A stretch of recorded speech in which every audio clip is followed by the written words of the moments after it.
सखी रात गजबे घटना घटल सुतल में सैया के छतिया से सटल ए सखी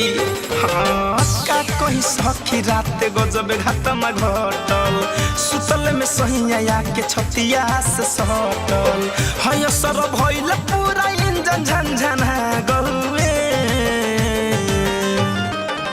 हयाइल प्यारे वाला बारी जब खुलल मोर सारी धके चरा लुका गौए हयाइल प्यारे वाला बारी जब खुलल मोर सारी धके चरा लुका गौए ए सखी खा बताई अपना दिल के दर्द मना कबो न धके सुतता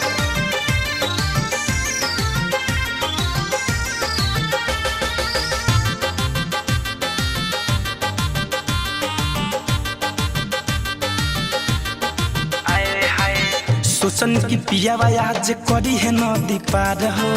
झटक में सूत गइल टंगरी पसार हो ए सखी हाँ हाँ हाँ सोचन की पियावा आज करी है नदी पार हो झटक में सूत गइल टंगरी पसार हो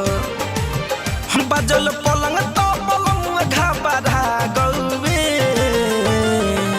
हयाइल प्यारे वाला बारी जब खुलल मोर सारी धके चरा लुका गौए हयाइल प्यारे वाला बारी जब खुलल मोर सारी धके चरा लुका गौए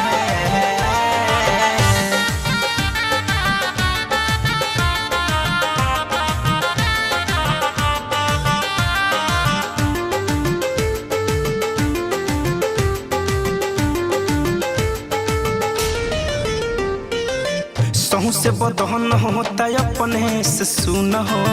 धरे कंधन जना मनोले हनीमून हो अब कितना बताइए सखी राज गाजीपुरी ना बुझेले फील हो जीतू दिनेश जी से टूट गइले दिल हो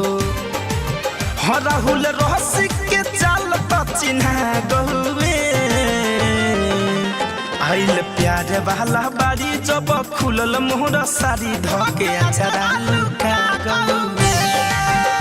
आइल प्यारे वाला बारी जब खुलल मोर सारी धके चरा लुका